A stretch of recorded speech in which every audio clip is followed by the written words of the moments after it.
$WARD nigga. NAYIMED. Welcome if you're new, and thank you for being patient, and welcome back if you're returning. My name is Nayim. I am your host, and today, before we get started, my apologies to the fleet for being absent this week. I was not getting on camera with that spider bite on my face, looking like that hoe that tried to set me up a couple years ago, but we are back in full swing, and I'm replying to comments as this is uploading now. Lil Durk in his Rap Caviar interview said he's not super big on Lyricist. He's receiving backlash and pushback about what he is saying. So let's listen to what he said. It was crazy. I had to listen to it like 4 times. you know I ain't super big on lyricist type rappers. But Cole was one of the ones that, like him and Jay, you gotta play them 50 times to catch what they're saying. Like you listen to Lil Wayne right now, and you heard some shit 10 years ago that you just catch on to today. But he definitely gave one of the verses, and I appreciate it. Cause he didn't even have to for real. He could have given us anything. It was crazy. You know, we got Jeezy to thank for anybody even having this mindset today when it comes to what are supposed to be the technicians and the most pristine in our culture, i.e. the lyricists. Jeezy was the person who introduced everybody to, we not into all of that, whatever. We just putting it on the table and saying it how it is. So thank Jeezy for this type of mindset. I'm saying that people shouldn't be mad at Durk for what he's saying is because the first thing we need to remember is everybody does not listen to music the same way. You don't listen to music the same way as your grandmother. You don't hear things the same way as your father. You don't hear things the same way as your niece. It's impossible for you to interpret everything the same way as somebody else. This is why we often seek out other people's views or other people's perspectives just to see if there's people that we match up with or if there's people that may have some like knowledge or something about something that we don't know. You don't even listen to music the same way in every phase of your life. You can't tell me that you do, because when you were a child, you didn't hear stuff the same way you did as a teenager. When you were a teenager, you don't listen to music the same way as you do as an adult. We are constantly evolving. We are constantly moving. We are constantly moving forward, whether we want to move forward or not. Now, if your mind frame or your mind state is stuck in a certain place, probably due to the trauma that you went through, that's probably where you will stay when you're listening to music. You don't listen to music the same way when you was broke. You don't listen music the same way when you was at rock bottom. You don't listen to music the same way as when you was grinding, trying to get your life together. You don't listen to music the same way when you was thriving in your career. You don't listen to music the same way as you was out there strung out on drugs. You don't listen to music the same way if you've never tried drugs a day in your life. It's just impossible.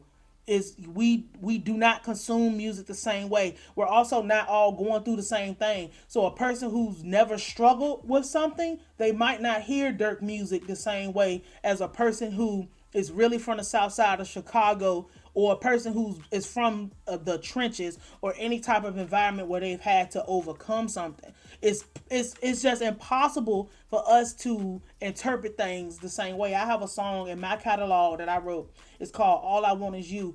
That song is a positive song. It's only got one cuss word in the whole song. It's a good song. It's like, I'm saying good, like it's a good song anyway, but it's like, it's a positive song.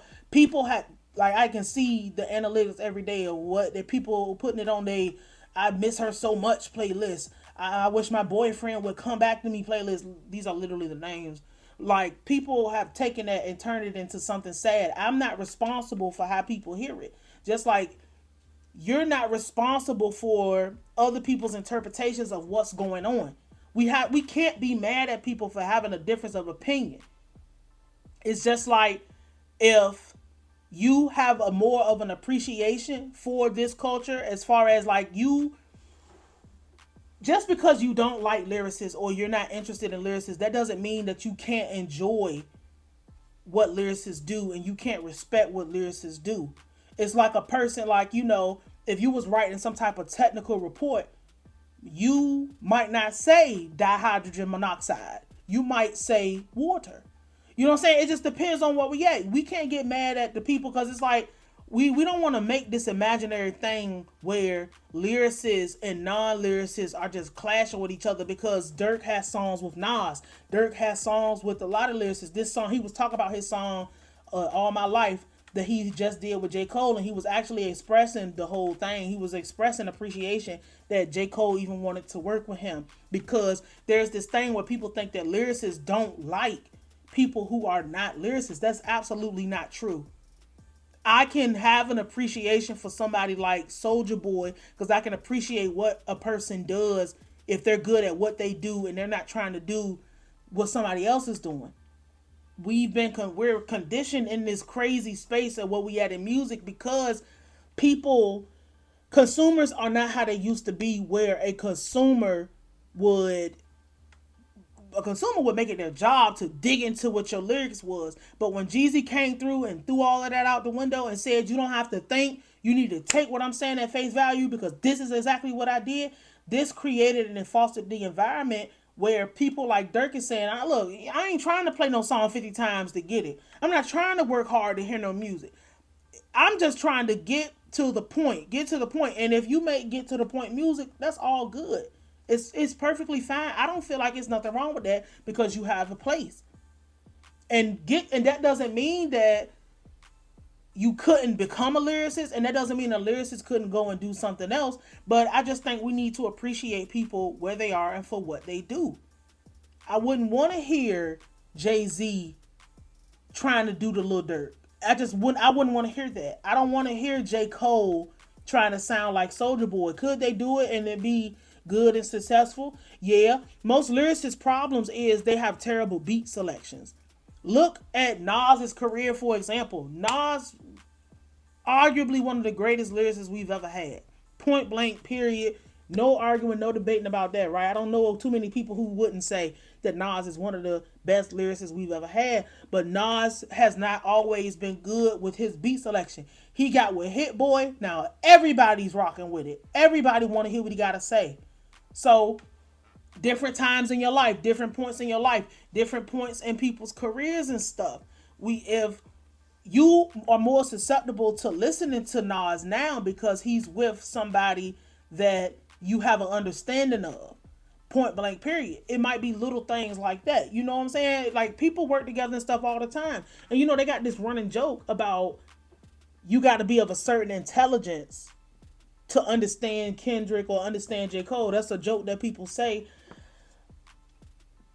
When I say that, I wouldn't go that far. I'm going to be for real. I wouldn't go that far in saying that you would have to be of a certain intelligence. But I will say that what you decide that you want to constantly consume is a reflection of your life, your environment, and your mind state. Because if you're just constantly all day just feeding yourself nonsense, and not saying that you need to put Jay-Z on your playlist or put Nas or Kendrick or any of these other people who make it their job and their business to make sure they're writing severely technical, talking about something that really matters or whatever, because being a lyricist is not just lyrical, miracle, whatever. It's like, I would not call Durk a lyricist, but if you're saying something with meaning and there's actual English, technical, or whatever language you speak, there's actual technicalities in your writing, you could be considered a lyricist. Point blank, period. It don't have to be the world's craziest thesaurus of music. Sometimes it's as simple as making a reference to something that just kind of slipped through the cracks. Like he said, listening to Wayne, it's something you might have caught that he said 10 years ago that you just catch it now, but that is a reflection of where your mind state might be at. I don't think you should be on a steady diet of nonsense music, because you might start feeling like somebody like Akademiks and really feeling like that might really be who you are when we know that's not what you are. Point blank, period. We all are in the gumbo pot of being able to consume everything we want to, whether it's a lyricist, whether it's a trap rapper, whether it's an emo rapper, a southern, it don't matter. It doesn't matter what plane that people are on.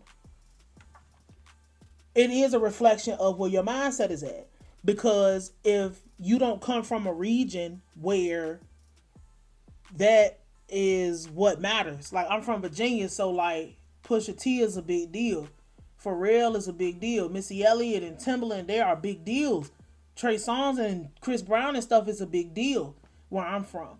So if I'm from a region, and then, you know, DC, and then, you know, New York not far, and then, but it's the South, but we're in the middle, so we don't count. So I'm going to say Texas. If you from Texas or California or something, that music that is from that area, where whatever they prioritize, where they are, is what's going to matter. We know that it's about being the best MC when you come from certain places. And if you're from a certain place, like New York, where it's really about, can you rap? We not interested in all of that. We not trying to be like the South. We not trying to be like California. We from New York.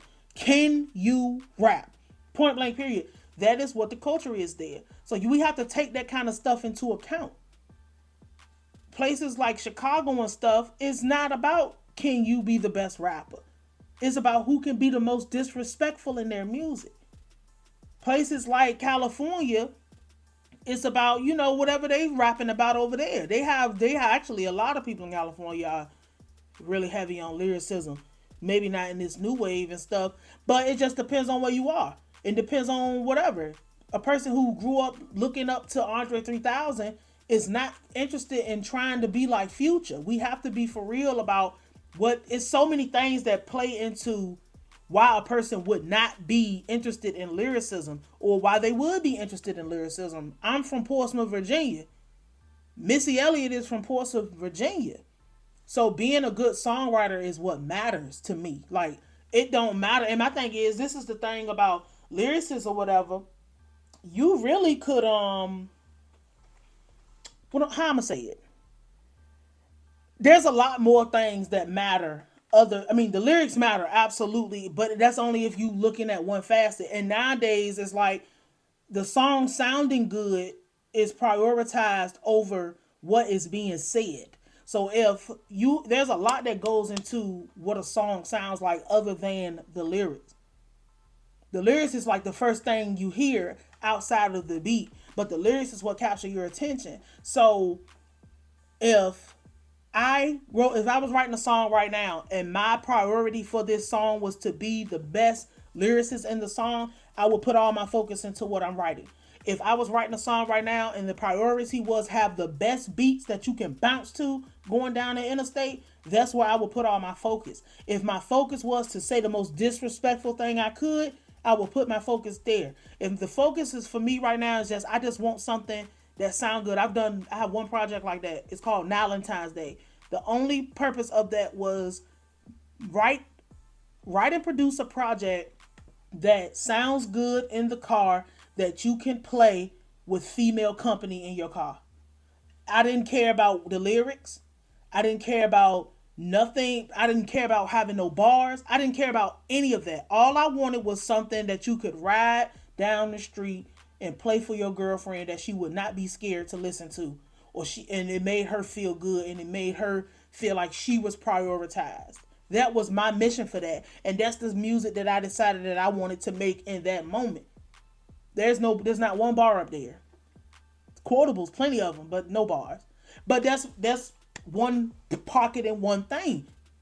You have to, we can't get mad. I just feel like we shouldn't be mad at people for them, whatever they want in that moment. It's a reflection of, hey, I'm not trying to think when I'm hearing music. I listen to music to feel good. I listen to music to slide. We listen to music to go out, background, getting ready, putting your lipstick on, about to go to the club and stuff. People ain't listening to music for that. I like somebody else who would be listening to music like, man, I'm having a hard time. I'm going through something. My grandma just whatever. My baby mama left me. Goddamn, my daddy walked out my life. I don't know how to process. I'm going through something. I'm struggling with myself. Different artists for different type of things. If he say, hey, I ain't big on lyricists and I ain't big on lyrics, that's where he at in his life. That's where his intelligence is at in his life. That is where his feelings and his heart and his spirit is at in his life. That's his personal business.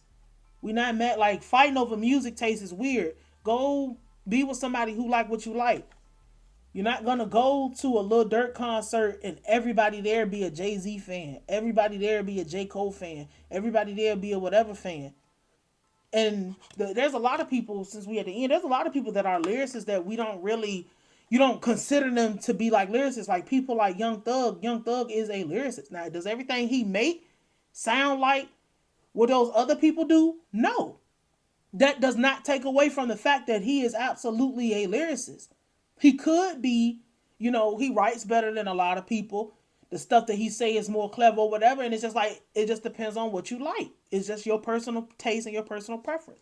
And I'm going to leave right there because I don't know how long we've been up here. But, yeah, I prefer to be on camera with it. But anyway, y'all, I'm doing the comments right now. So my name is Nayim. I'm going to holler at y'all. I'm going to see y'all in a few hours. NAYIMEDWARD $, nigga. NAYIMED.